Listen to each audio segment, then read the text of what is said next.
Stand up. क्या पढ़ रहे हो तुम? मैम भागवत गीता। तुम्हें किसने अलाउ किया है पढ़ने के लिए? तुम्हें पता है ना ये सब चीजें स्कूल में अलाउड नहीं है। मैम आपने ही तो बोला था फ्री टाइम में कुछ भी पढ़ लो। मैंने आपको ये कहा था कि अपने फ्री टाइम को यूटिलाइज करो, जो आपके एग्जाम्स में आने वाला उसको पढ़ो, ना कि ये सब पढ़ो। ये सब पढ़ के क्या तुम परम ज्ञानी बनने वाले हो? अरे ये सब तुम्हारे कोई काम नहीं आने वाला है, तुम्हारे सिलेबस में नहीं है। अपनी सिलेबस वाली बुक्स निकालो और उन्हें पढ़ो। है ना तुम्हारे पास मैथ्स इंग्लिश की बुक, साइंस की? Yes ma'am. निकालो से, ये बुक मुझे दो। और हाँ, ये सब पढ़ के ना तुम्हें कुछ अचीव नहीं होने वाला। अगर अपनी जिंदगी में कुछ अचीव करना चाहते हो ना तो इंग्लिश सीखो, उसको ढंग से बोलना सीखो।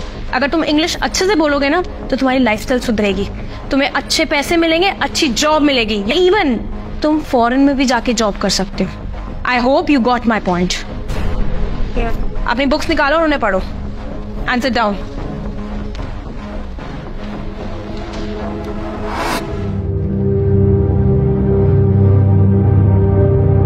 युवराज, मैंने तुम्हें बोला था ना कि ये धार्मिक बुक स्कूल्स में अलाउड नहीं है। समझाया था ना मैंने कल, फिर क्यों लेके आए हो ये? तुम्हारे शूज कहाँ है? मैम मैं घर पे हनुमान चालीसा का पाठ करना भूल गया था, इसलिए कर रही हूँ। मैम वैसे भी तो अभी लंच टाइम चल रहा है। वाह नाइस। अब तुम्हारे को ये सारी बुक्स ये सिखा रही है ना कि अपने टीचर से कैसे आर्ग्यूमेंट्स करने हैं, अपने बड़ों से कैसे आर्ग्यूमेंट्स करने हैं। एक काम करो, ये बुक मुझे दो। I'll teach you a lesson। कल अपने पेरेंट्स को स्कूल लेके आओगे और फिर मैं उनसे बात करूंगी डायरेक्टली। Okay ma'am. बैठो और शूज पहनो।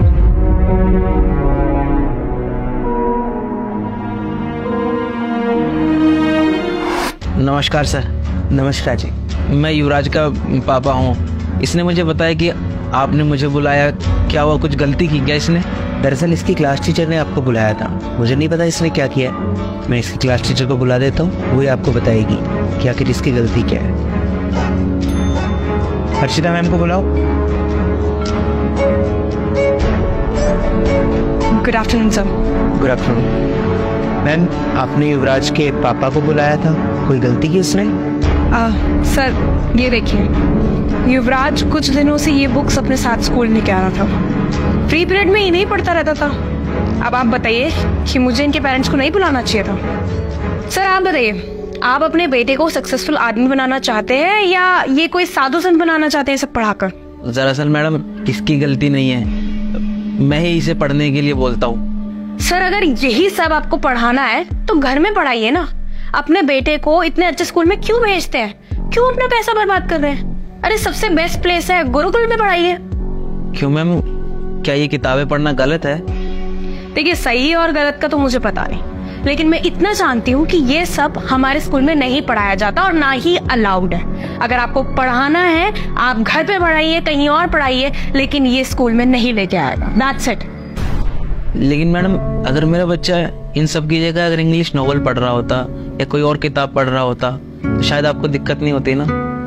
अगर आपका बेटा इंग्लिश नॉवल पढ़ेगा तो उसकी इंग्लिश वोकैबुलरी बढ़ेगी। अरे वो आगे जाके इंग्लिश में काफी अच्छे तरीके से अपने आप को प्रेजेंट कर सकता है। दैट इज ग्रेट ना। तो मैम आपने वो इंग्लिश किताब तो पढ़ी होगी, the 7 habits of highly effective people. Of course. उनमें जिन 7 आदतों के बारे में जिक्र किया गया ना मैम, वो सब हमारी भागवत गीता में पहले से ही लिखा।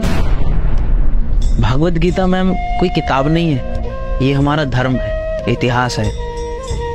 इस धरती पर जितनी भी रचनाएं हुई उन सब की लीला इस किताब में। और तो और शायद आपको पता होगा कि जिस अंग्रेजी की आप इतनी तारीफ कर रही हैं ना, वो अंग्रेज भी अपनी यूनिवर्सिटीज में भागवत गीता को पढ़ाते हैं। यूके की कैम्ब्रिज यूनिवर्सिटी, जर्सी की द स्टील हॉल यूनिवर्सिटी, इन सब में भगवत गीता को पढ़ाया जाता है। उन्हें शिक्षा दी जाती है अपने धर्म के बारे में। तो जब वो लोग हमारे धर्म के बारे में जानना चाहते हैं तो हम क्यों अपने बच्चों को दूर करते हैं? सर हो सकता है मेरे बच्चे ने गलती की हो। मैं भी जानता हूँ कि प्राथमिक शिक्षा बहुत ज़रूरी है, लेकिन उतनी ही ज़रूरी है हमारी धार्मिक शिक्षा। क्योंकि प्राथमिक शिक्षा तो अर्थ कमाने में सक्षम बनाती है, लेकिन धार्मिक शिक्षा हमारे ये ग्रंथ हमें जीवन जीना सिखाते हैं, हमारे जीवन को सफल बनाते हैं। इसलिए सर मैं अपने बच्चे की तरफ से माफ़ी मांगता हूँ। अरे नहीं सर, आप माफ़ी मत मांगिए। गलती तो हम लोगों की और हमारे टीचर की है, जो हम आपके बच्चे की भावनाएं नहीं समझ पाए। और सही कहा आपने, धार्मिक शिक्षा किसी एक इंसान को लेना बहुत ज़रूरी है। और आगे से मैं ध्यान रखूंगा कि हमारे स्कूल में जहाँ बाकी सारे सब्जेक्ट्स पर इतना जोर दिया जाता है, वहाँ पर ये भी ध्यान रखा जाए कि अपने अपने धर्म ग्रंथों के बारे में भी बताया जाए, ताकि बच्चा अपने धर्म के बारे में भी सीख सके, उसके धर्म ग्रंथ में क्या शिक्षा मिली है वो उसको सीख सके। Thank you so much sir. शायद आपको समझ में आई होगी मैडम मेरी बात। जय सिया राम सर। जय सिया राम मैम।